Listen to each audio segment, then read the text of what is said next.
எப்பெல்லாம் மனுஷன் அதர்மத்தின் வழி நடக்கிறானோ அப்பெல்லாம் தர்மத்தை காப்பாத்த ஈஸ்வர கடவுள் கணங்கள் அனுப்பிக்கிட்டே இருப்பாரு. எல்லாருக்கும் வணக்கம். இன்னைக்கு இந்த வீடியோல காந்தாரா சாப்டர் 1 ட்ரெய்லர் டீகோட் பண்ண போறேன். இந்த படம் அக்டோபர் 2 ரிலீஸ் ஆகிற ஒரே ஒரு காரணத்துக்காக நம்ம தனுஷ் அவர்களை வச்சு செய்யறாங்க.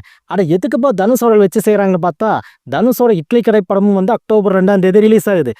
பெரிய மிஷலின் ஸ்டார் ரெஸ்டாரண்ட் ஒரு டப்பா குடிசைக்கு. அதனால ஏன்டா உங்களுக்கெல்லாம் வேற தேதியே கிடைக்கிறையா அப்படின்னு சொல்லிட்டு நம்ம ஃபேன்ஸ் எல்லாம் இன்னைக்கு அடிச்சுக்கிறாங்க இன்டர்நெட்ல. அது என்னங்கிறத நம்ம பார்த்துடலாம். அது மட்டும் இல்லாம நம்ம ரிஷப் செட்டி நிறைய படங்களோட இன்ஸ்பிரேஷனை எடுத்து இந்த காந்தாரா சாப்டர் 1 படத்துல யூஸ் பண்ண மாதிரி தெரியுது. அது என்னென்ன சீனை எடுத்திருக்காரு அப்படிங்கிறத நம்ம பார்த்துடலாம். அது மட்டும் இல்லாம நம்ம எல்லாருக்கும் இஷ்ட தெய்வமான ஐயப்பன் கடவுளை முதன்மைப்படுத்தி ஒரு சீனை இந்த படத்துல எடுத்து வச்சிருக்காரு. அதை பத்தியும் நம்ம கொஞ்சம் டீட்டெயில்டா பேசலாம். இப்படி இந்த காந்தாரா சாப்டர் 1 எப்படி இருக்க போகுது அப்படிங்கிறத நான் இந்த வீடியோவில் டீட்டெயில்டாக பேச போகிறேன். ஸோ ரொம்ப இன்ட்ரெஸ்டிங்காக இருக்க போகுது. ஸோ வாங்க நேராக வீடியோக்குள்ளே போகலாம். யுவராணியோட இருக்கிறத பார்க்கும்போது உங்க சிம்மாசனத்து மேல ஒரு கண்ணு வச்சிருக்கான்னு தோணுது. நம்ம இந்த காந்தாரா சாப்டர் 1 பார்க்கறதுக்கு முன்னாடி இந்த காந்தாராவை லைட்டாக அலசிட்டு வந்துடலாம். இந்த காந்தாரா படம் எப்படி 400 கோடி அடிச்சது அப்படின்னு சொல்லி நிறைய பேருக்கு சாக்கு. என்னடா ஒரு கடவுள் நம்பிக்கை சார்ந்து எடுக்கப்பட்ட படம் இவ்வளோ தூரம் ஓடிடுச்சேன்னு சொல்லிட்டு. அதுக்கு பின்னாடி நிறைய விஷயங்கள் இருக்குங்க. ஏன்னா பழங்குடி மக்களோட வாழ்க்கை முறை, காதல், நம்பிக்கை, துரோகம், அரசியல், கடவுள் நம்பிக்கை, வழிபாடு இதையெல்லாம் முதன்மையாக வச்சு எடுக்கப்பட்ட படங்கிறனால காந்தார படம் எளிய மக்களோட வாழ்க்கைக்குள்ள புகுந்து அவங்களுக்கு ஒரு இம்பாக்டை ஏற்படுத்துறதுனால கூட்டமாக தியேட்டருக்கு படம் எடுக்க ஆரம்பிச்சாங்க. அதனாலேயே அந்த படம் மிகப்பெரிய வெற்றி அடைஞ்சது. இப்படி சாதாரண சாமானிய மக்களோட மனநிலையை புரிஞ்சுக்கிட்டு எடுக்கப்பட்ட படங்கள்னால தான் அந்த படம் மிகப்பெரிய வெற்றி அடைஞ்சது. அதனோட மறு பாகமா இந்த படம் எடுத்திருக்காங்க. ஆனா மறுபாகங்கிறனால இந்த படம் காந்தாராக்கு பிந்தைய படமா இல்லை, காந்தாராக்கு முந்தைய காலகட்டங்களில் நிகழ்ந்த ஒரு கதையை எடுத்திருக்காரு நம்ம ரிஷப் செட்டி. ரிஷப் செட்டி காந்தாரா படத்துல எந்த அளவுக்கு ஆக்டிவா பர்ஃபார்ம் பண்ணாரோ அதோட 200 மடங்கு ரொம்ப ஆக்ரோஷமா இந்த படத்துல நடிச்சிருக்காரு. இந்த படத்துல முதன்மையான தெய்வமா சிவபெருமான மையமா வச்சுதான் எடுத்திருக்காங்க. ஏன்னா அந்த கால பழங்குடி மக்கள் எல்லாருமே சிவபெருமானத்தை வழிபட்டிருக்காங்க, அவங்களோட காவல் தெய்வமா நினைச்சிருக்காங்க. அப்படியே அந்த பழங்குடி மக்களை பாதுகாக்கிற ஒரு காவலனா நம்ம ரிஷப் செட்டி இருக்காரு. அப்படித்தான் அந்த கதை இருக்குது.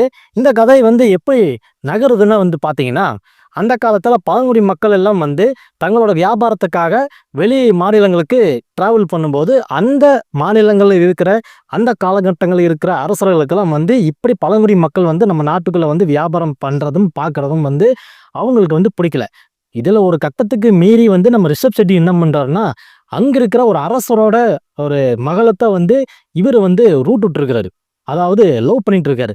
அப்படி இருக்கும்போது இந்த விஷயம் இந்த அரசருக்கு தெரிஞ்சனால அந்த அரசர் சும்மா இருப்பாரா? அவர் என்ன பண்றாருன்னா, எப்படிதான் ஒரு பழங்குடி இனத்தவன் நம்மளோட பொண்ணை, அதுவும் ஒரு இளவரசியை இப்படி நாட்டுக்குள்ள லவ் பண்ணுவான், இவனை சும்மா விட்டுறக்கூடாது அப்படிங்கிற ஒரு காரணத்துக்காக அங்க இருக்கிற தளபதிகள், போர்ப்படைகள் எல்லாம் சேர்ந்து இந்த பழங்குடி மக்களை தாக்க வர்றாங்க.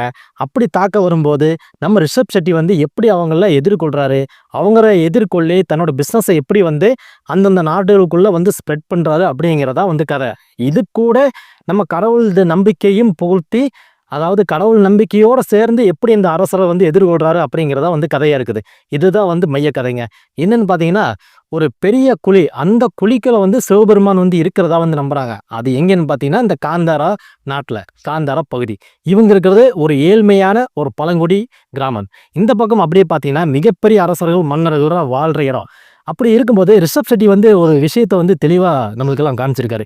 என்னன்னா, பழங்குடி மக்கள் எப்படி கஷ்டத்துல வாழ்றாங்க, அவங்களோட சந்தோஷங்களையும் அவங்களோட மகிழ்ச்சிகளையும் அவங்களோட துன்பங்களையும் எப்படி அவங்களுக்குள்ள பகிர்ந்துக்கிறாங்கன்னு ஒரு பக்கமும், இந்த பக்கம் பார்த்தீங்கன்னா எப்படியெல்லாம் அரசர்கள் சந்தோஷமா இருக்காங்க, நிம்மதியா இருக்காங்க, ஒரு அதிகார பலத்தோட எப்படியெல்லாம் ஆணவத்தோட நடந்துக்கிறாங்க அப்படிங்கிற ஒரு காட்சி அமைப்பும் 2 விதமா வேறுபடுத்தி காமிச்சிருக்காரு.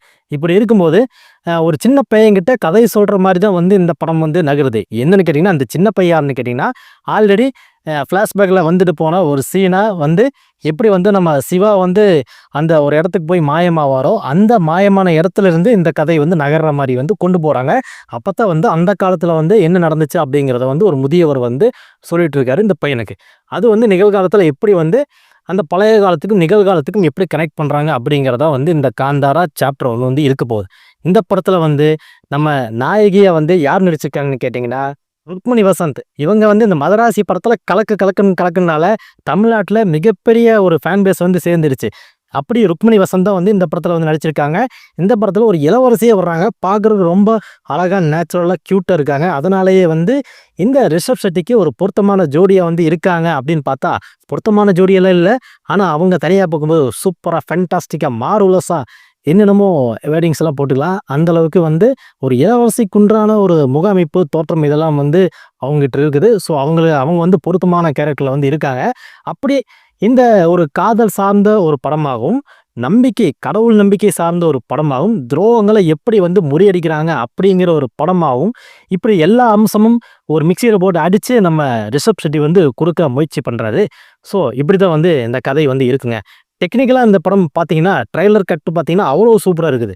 நெறையா பணத்த வந்து வீசி எறிஞ்சு இந்த படத்த எடுத்திருப்பாங்க போல. ஏன்னா, இந்த படம் வந்து டெக்னிக்கலா ரொம்பவே ஸ்ட்ராங்கா இருக்குதுங்க. ஏன்னா, பழைய படம் பார்த்தீங்கன்னா, காந்தாரா வந்து 15 to 20 கோடியில எடுத்திருந்தாங்க. அது 400 கோடி கலெக்ட் பண்ணுச்சு.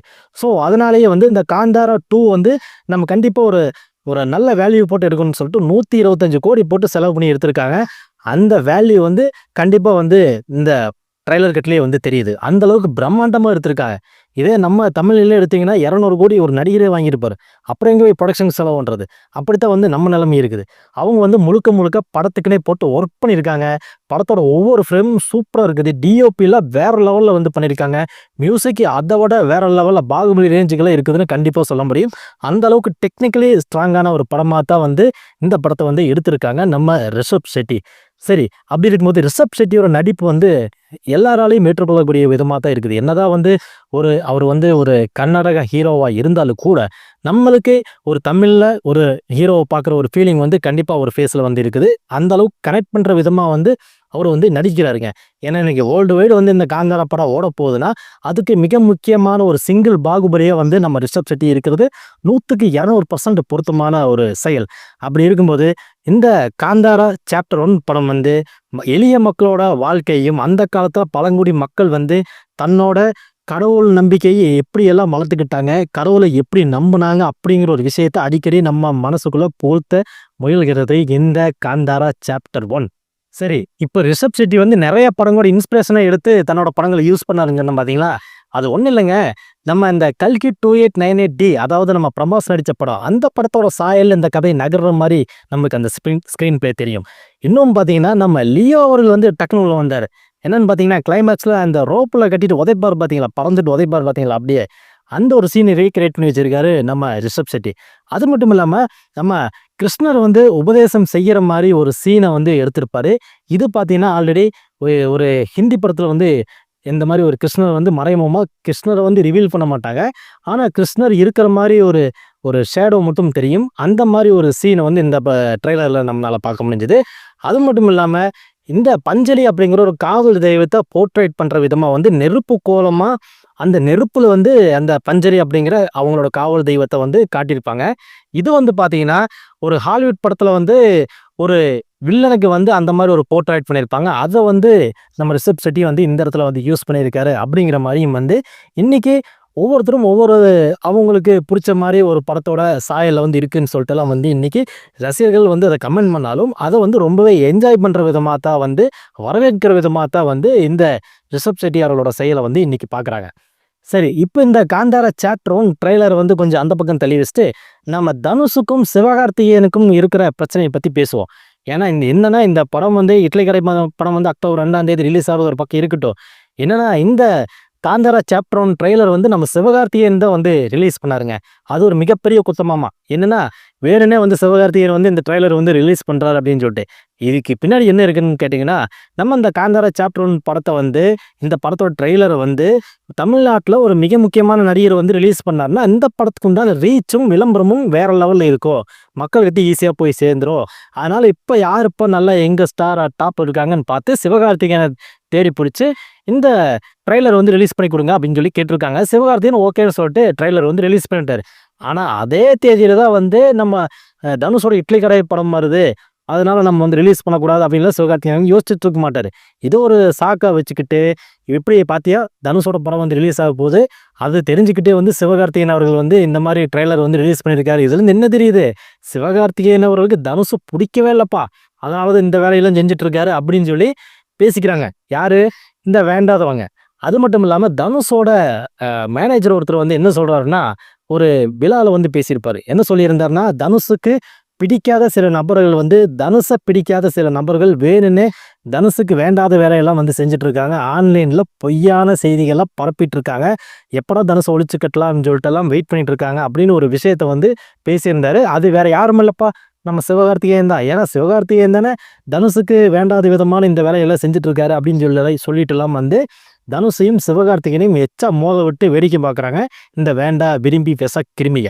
சரி, அப்படி இருக்கும்போது இவங்க வந்து 2 பேருமே நட்பு பாராட்டுற விதமாக தான் வந்து வர்ற பக்கம் போகிற பக்கம் நடந்துக்கிறாங்க. ஆனால் இவங்களெல்லாம் சேர விடாமல் ஒரு கும்பல் வந்து எப்பவுமே இவங்களுக்கு இவங்க போட்டி, அவங்களுக்கு அவங்க போட்டின்னு சொல்லி 2 பேரையும் பிரித்து விடுற ஒரு வேலையை தான் வந்து செஞ்சுட்டு இருக்காங்க. ஸோ எப்போதான் திறந்து போறீங்க அப்படின்னு சொல்லிட்டு நம்ம தனுஷ் பக்கமும் இந்த பக்கம் சிவகார்த்திகேயன் பக்கமும் பேச வேண்டிய ஒரு சூழ்நிலையில் இருக்கிறோம். சரி, அதுக்கப்புறமா இந்த சாப்டர்னுக்குள்ள போனால் என்னதான் வந்து சிவபெருமான மிக முக்கியமான ஒரு லீட் ரோலாக வச்சுக்கிட்டு கடவுள் நம்பிக்கையை வச்சு இந்த படம் எடுத்திருந்தாலும் கூட ஒரு சீன்ல வந்து நம்ம ஐயப்பன் கடவுளை வந்து மென்ஷன் பண்ணிட்டாரு நம்ம ரிஷப் செட்டி அவர்கள். என்னன்னா ஐயப்பன் வந்து குழந்தையா இருக்கும்போது ஒரு புலி வந்து அப்பப்போ வந்து போயிட்டு இருக்கும். அது வந்து புலிதான் வந்து ஐயப்பனுக்கு ஒரு காவலா வந்து அந்த இடத்துல இருக்கும். அது நம்ம எல்லாருக்கும் தெரிஞ்ச விஷயம். புலி வந்து நம்ம ஐயப்பன் கூட எப்பவுமே இருக்கிறத நம்ம பார்த்துருப்போம், கேள்விப்பட்டிருப்போம். அப்படித்தான் வந்து நம்ம சின்ன வயசுலேருந்து வணங்கிட்டு இருக்கோம். அப்படி இருக்கும்போது அப்படிப்பட்ட ஒரு ஐயப்பன் கடவுளை வந்து இந்த இடத்துல வந்து யூஸ் பண்ணது ரிஷப் செட்டியோட கிரிமினல் மைண்ட். என்னன்னா ஐயப்பன் கடவுளை வந்து கொண்டு வந்துக்கிட்டா ஆல்ரெடி சிவனை கொண்டு வந்துட்டோம். இந்த பக்கம் பார்த்தீங்கன்னா கிருஷ்ணர் வந்து ஒரு இடத்துல போர்ட்ரேட் பண்ணியாச்சு உதயசம்ன்ற மாதிரி.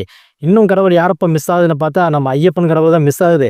அவரையும் கொண்டு வந்து இந்த படத்தில் போர்ட்ரேட் பண்ணிட்டா ஆக மொத்தம் இந்தியா ஃபுல்லாக வந்து நம்மளோட கடவுள் நம்பிக்கை வழிபாடை எல்லா பக்கமும் எல்லா மக்களுக்கும் கொண்டு போய் சேர்த்திடலாம் அப்படின்னு சொல்லி நம்ம ரிஷப் செட்டி பிளான் பண்ண மாதிரி எனக்கு தோணுது. இருந்தாலும் இந்த கதைக்கு வந்து தேவைப்பட்டிருக்கலாம். இப்படி வந்து என்னதான் ஒரு விஷயம் பண்ணாலும் அதுக்கு பின்னாடி ஏதாவது ஒரு கனெக்டிவிட்டி இருக்கணும், ஒரு நம்பிக்கை இருக்கணும் அப்படிங்கிறத ரிஷப் செட்டி கரெக்டாக பயன்படுத்தியிருக்காரு அப்படின்னு தான் எனக்கு தோணுது. ஸோ அந்த சீனில் வரும்போது கண்டிப்பாக எல்லாருமே வந்து மெய் மறந்து பார்க்க போகிறது ஷூரு, கேரண்டி, வாரண்டி எல்லாமே வந்து அந்த ஒரு சீனில் அந்த ஒரு ஸ்க்ரீனில் கண்டிப்பாக நம்மளுக்கெல்லாம் தெரியும். ஸோ ஆக மொத்தமாக இந்த ட்ரெய்லர் நமக்கு சொல்ல வந்த விஷயம் என்னென்னா, படம் வந்து வேறு லெவலில் இருக்க போது என்ன சொல்கிறது, அந்த அளவுக்கு விஷுவல்ஸ் எல்லாம் பயங்கரமாக இருக்க போது, சிஜி ஒர்க்கு ஃபேண்டாஸ்டிக்காக இருக்க போகுது.